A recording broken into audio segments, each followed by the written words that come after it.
प्रणाम बापू। आशीर्वाद। बैठो। बताओ कैसे हो? बापू, मेरी तबीयत ठीक है, पर आपकी तबीयत कुछ ठीक नहीं लग रही। नहीं, मैं ठीक हूँ। बताओ बाहर सब कैसा है? बापू, बाहर भी सब ठीक ही है। स्वतंत्रता आंदोलन भी बहुत जोरों शोरों से चल रहा है, लेकिन समाज में बहुत भेदभाव बढ़ गया है। जो उच्च जाति के लोग हैं वो नीच जातियों के साथ बहुत अन्याय कर रहे हैं, उनके साथ क्रूरता से पेश आ रहे हैं, और भेदभाव उतना तक पहुंच गया है कि उनको प्राकृतिक संसाधनों से भी दूर रखा जाता है, उनको अछूत समझकर सामाजिक कार्यों से भी दूर रखा जाता है।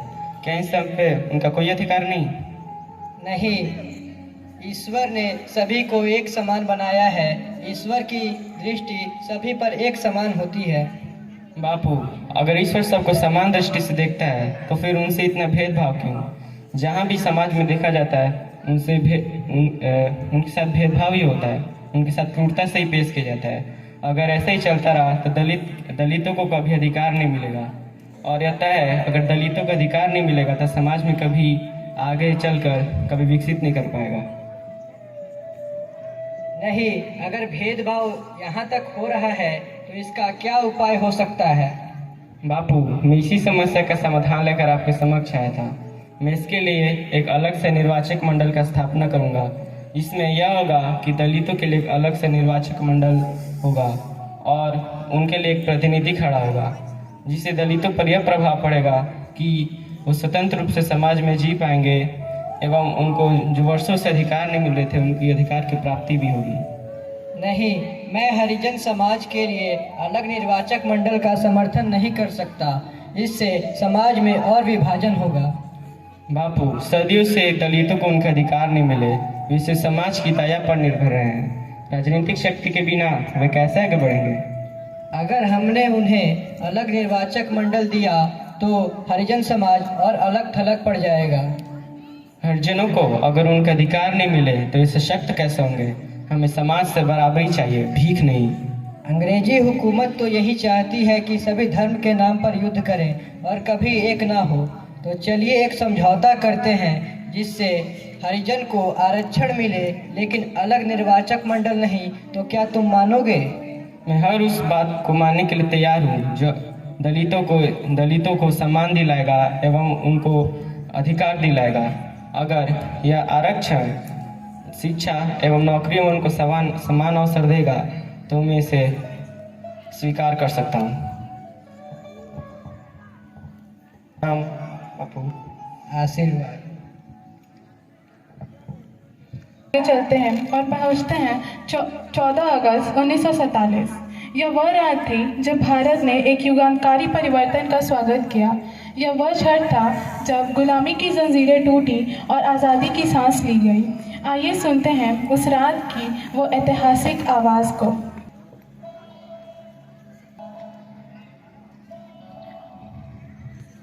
Long years ago, we made a tryst with destiny, and now the time comes when we shall redeem our pledge.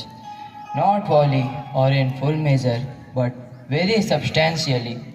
At the stroke of the midnight hour, when the world sleeps, India will awake to life and freedom.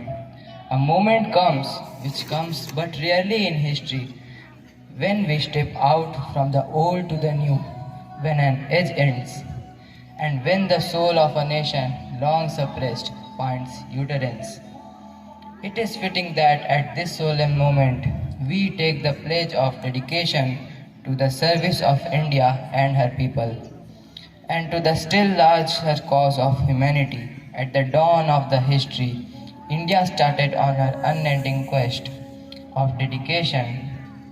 Centuries are filled with her striving and the grandeur of her success and failure. We in today a year of ill fortune, and India discovers herself again. The achievement we celebrate today is but a step, an opening of opportunity to the greater triumphs and achievements that await us. The service of India means the service of millions who suffer. It means the ending of poverty, ignorance, disease, and inequality of opportunity.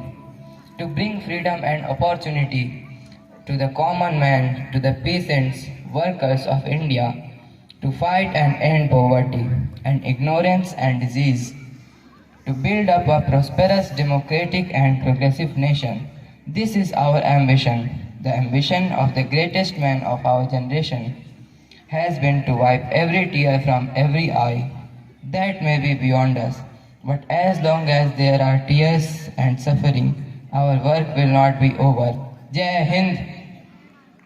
आदरणीय सभागणों, आज 134वें अम्बेडकर जयंती के शुभ अवसर पर इस सभा का आयोजन किया गया है। सदन की कार्रवाई शुरू की जाए।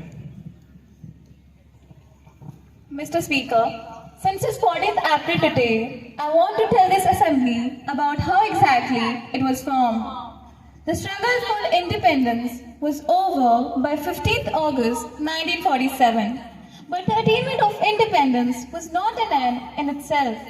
It was only the beginning of a new struggle, the struggle to live as an independent nation and at the same time to establish a democracy based on the ideals of justice, liberty, equality and fraternity. The need for a new constitution forming the basic law of the land to uphold these ideals was of utmost importance. Therefore, one of the first tasks undertaken by independent India was framing a new constitution. As provided in the Cabinet Mission Plan, the Constituent Assembly came into being in November 1946. Its members included K.M. Munshi, Acharya Kripalani, Dr. B.R. Ambedkar, Dr. S. Radhakrishnan, Dr. Jayakar, Liaquat Ali Khan, Dr. Sachidanand Sinha, and many others. Notably, 15 women were part of this Indian Constituent Assembly. These women played a crucial role in shaping the Indian Constitution by advocating for gender equality, women's rights, and social justice. Some of the notable members were Sarojini Naidu, Hansha Mehta, Rajkumari Amrit Kaur, Surjit Kripalani, Leela Roy, Durgabhai Deshmukh, Kamla Chaudhary, and Purnima Banerjee, among others. On August 29, 1947, a drafting committee of 7 members was set up under the chairmanship of Dr. B.R. Ambedkar. These members were elected by the provincial assemblies through indirect elections. These members were exactly 299, representing various castes, religion, and genders. These delegates worked for a total of 2 years, 11 months, and 80 days, sitting through 11 sessions spread over 165 days to discuss and decide what the constitution should contain and what laws should be included. Important members of the Constituent Assembly included Jawaharlal Nehru, Dr. Rajendra Prasad, Sardar Vallabhbhai Patel, Maulana Abdul Kalam Azad, Gopal Swami Iyengar, Govind Vallabh Pant, Abdul Ghaffar Khan, T.T. Krishnamachari, Alandi Krishnaswamy Iyer, H.N. Kujru, and H.S. Gaur.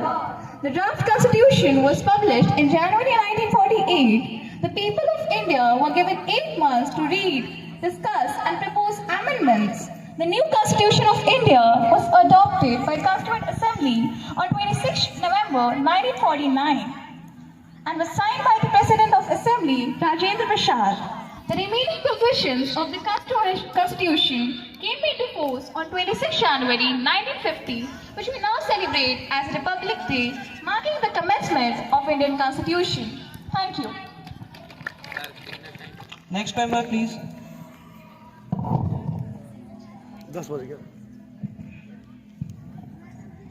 आदरणीय सभापति महोदय तथा यहाँ उपस्थित सभी सदस्यगणों को मेरा सादर नमस्कार।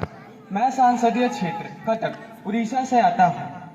अंबेडकर जयंती के इस शुभ अवसर पर मैं आप सभी को हमारे संविधान में दिए गए मौलिक अधिकारों के बारे में बताना चाहता हूँ। संविधान सभा में डॉक्टर अंबेडकर ने कहा था, rights are the soul of the constitution, मतलब अधिकार ही संविधान की आत्मा है। हमारे संविधान ने भारतीय नागरिकों को 6 मौलिक अधिकार दिए हैं, जो भाग 3 में अनुच्छेद 12 से 35 के बीच दिए गए हैं। पहला, समानता का अधिकार, right to equality, article 40 to 18। कानून की नज़र में सब बराबर हैं। जाति, धर्म, लिंग, भाषा आदि के आधार पर कोई भेदभाव नहीं। दूसरा, स्वतंत्रता का अधिकार, right to freedom, article 19 to 22।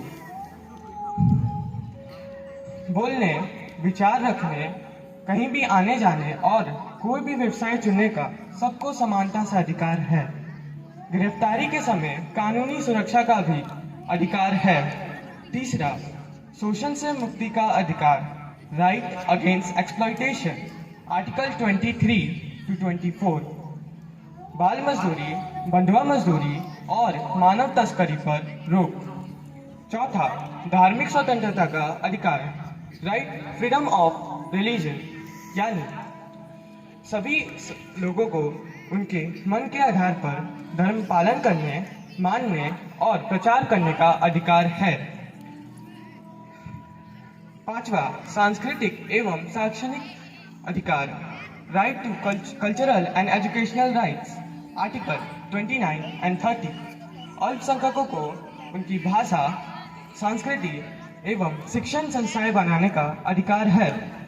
छठा, संवैधानिक उपचार का अधिकार, आर्टिकल 32 and 206 के तहत कोई अधिकार छीना जाए तो व्यक्ति सुप्रीम कोर्ट जा सकता है और हाई कोर्ट भी जा सकता है। इन अधिकारों ने हमें गरिमा, न्याय और स्वतंत्रता के साथ जीना सिखाया है। धन्यवाद। संसद में उपस्थित सभी को मेरा नमस्कार। पहले हमारे क्षेत्र में महिलाएं आर्थिक एवं सामाजिक अधिकारों से वंचित थीं, पर अभी महिलाएं सभी श्रेणियों पर खुद को सशक्त बना रही हैं, जो कि मुमकिन हुआ है हमारे संविधान द्वारा दिए गए राइट टू इक्वालिटी के कारण। धन्यवाद। माननीय सभापति महोदय और यहाँ उपस्थित सभी सांसदियों को मेरा नमस्कार। मैं संसदीय क्षेत्र आरा से आता हूँ। मैंने पहले ऐसा देखा था कि हमारे क्षेत्र में जात पात को लेकर भेदभाव हुआ करता था, जो कि अब काफ़ी हद तक कम हो चुका है और ये मुमकिन हुआ है हमारे राइट टू इक्वालिटी के कारण। आदरणीय सभापति महोदय और संसद में उपस्थित सभी सांसदों को मेरा नमस्कार। आज मैं इस शुभ दिन पर अनुच्छेद 32 के बारे में कुछ बताना चाहती हूँ। अनुच्छेद 32 को heart and soul of the constitution भी कहा गया है।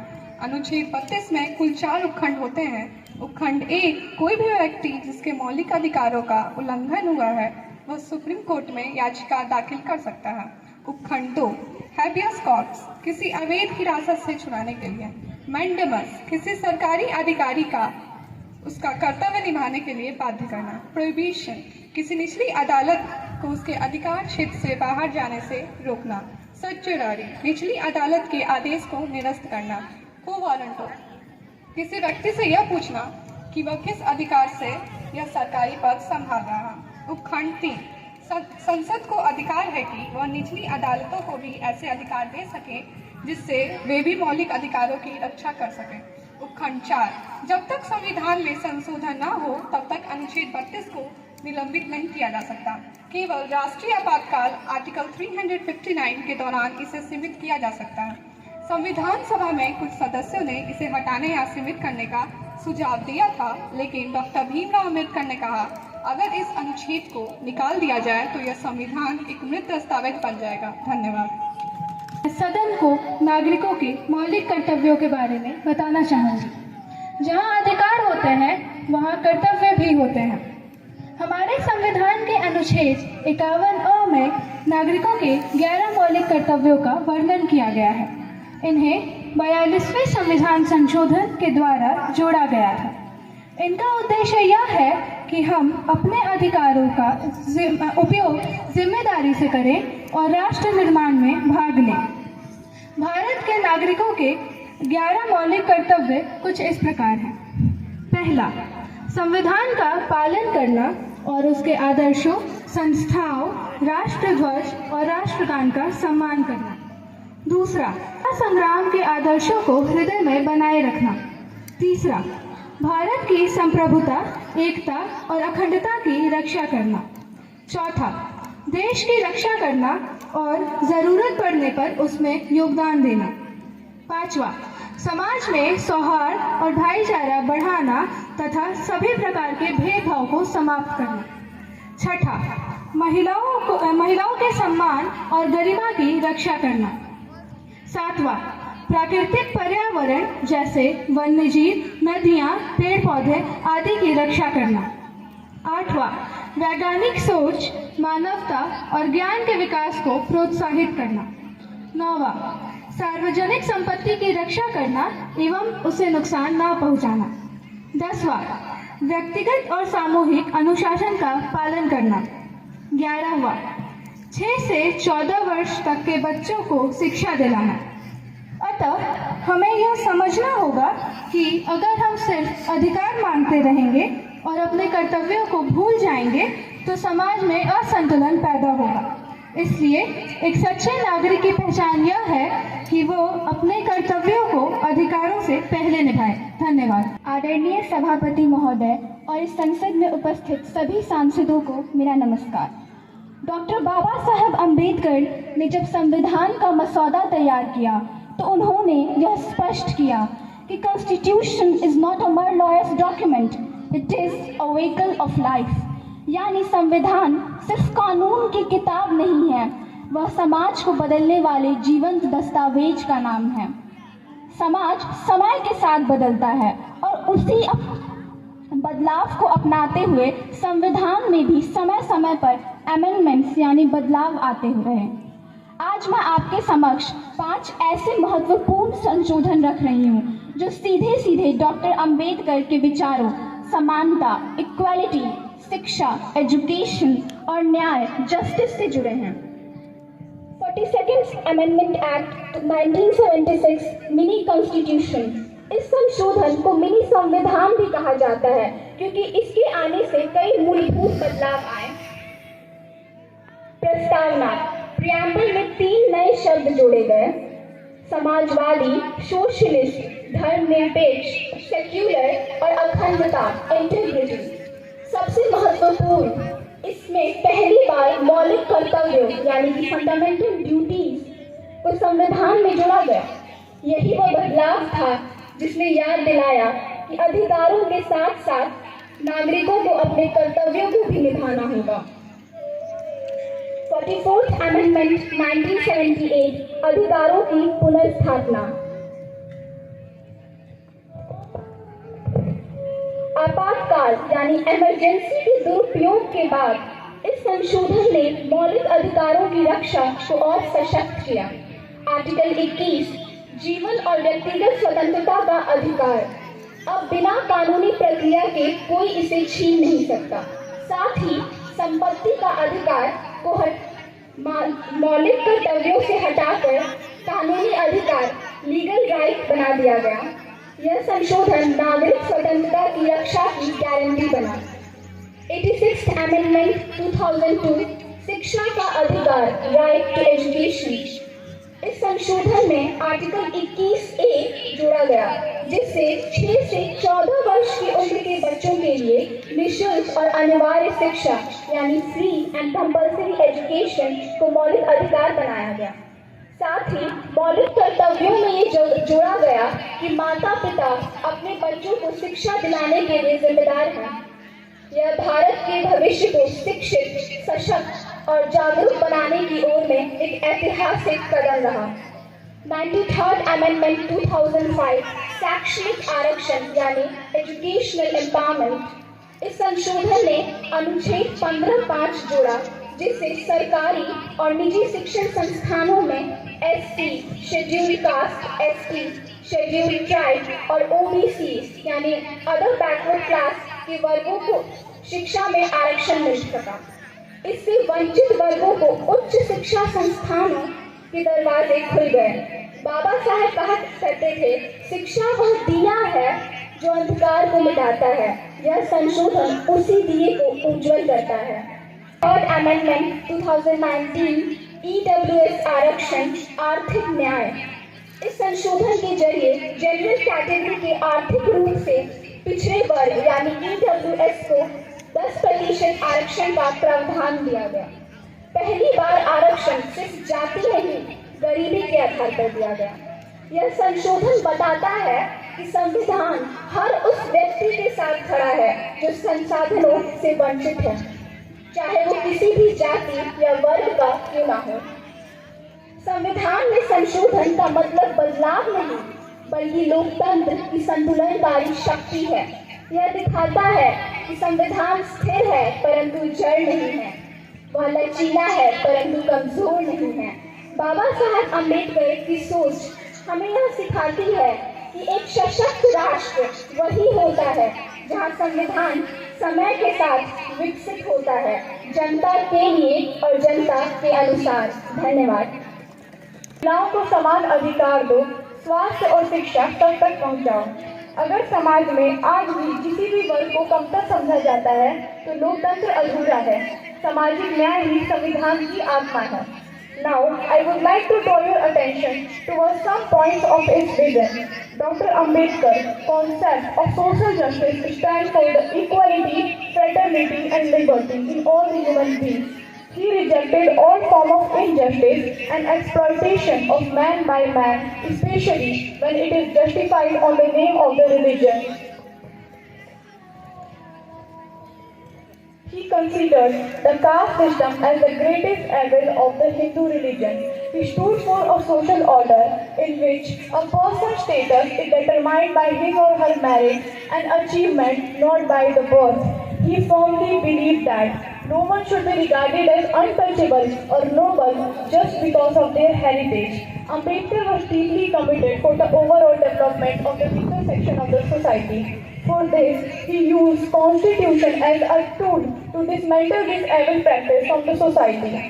One of his famous sayings is, "A fair society is one where every individual has a chance to get succeed."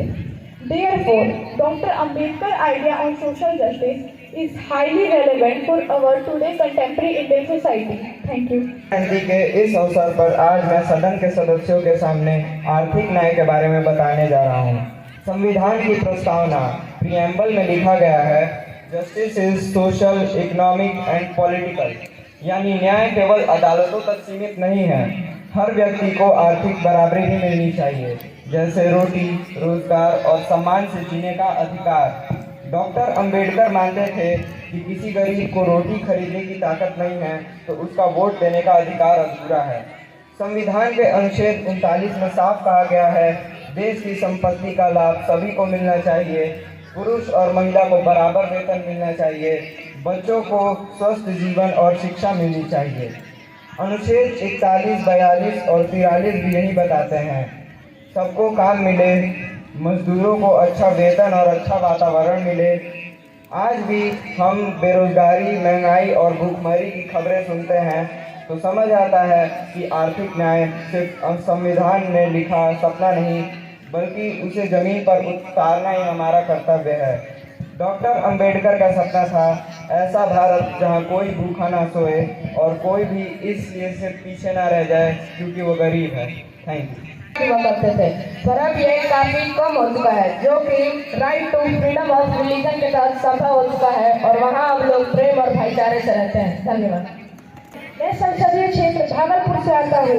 जहाँ तक मैंने देखा है, हमारा संविधान वह बहुत ही अच्छा है, यह परंतु जब तक लोग इसकी महत्वता को ना समझे तब तक हम लोगों के संविधान का कोई मायने नहीं रह जाएगा। इसीलिए हमें अपने संविधान के सभी नियमों का पालन करना चाहिए। मेरा नमस्कार। आप सभी के समक्ष मैं अपना एक प्रश्न रखना चाहती हूँ। हमने दुनिया का सबसे सुंदर संविधान लिखा, लेकिन आज भी दलितों पर अत्याचार क्यों? महिलाएं असुरक्षित क्यों? झुग्गियों में बच्चे भूखे क्यों? शिक्षा और स्वास्थ्य अमीरों तक ही क्यों सीमित है? क्या यही है हमारा न्याय? क्या संविधान सिर्फ किताबों के लिए है? और क्या हम सच में एक न्यायपूर्ण समाज में जी रहे हैं? इन सभी समस्याओं का समाधान तभी संभव है जब यहाँ सभी उपस्थित सम्मानित संसदगण इन समस्याओं के बारे में सोचें और उन पर कार्य करें। धन्यवाद।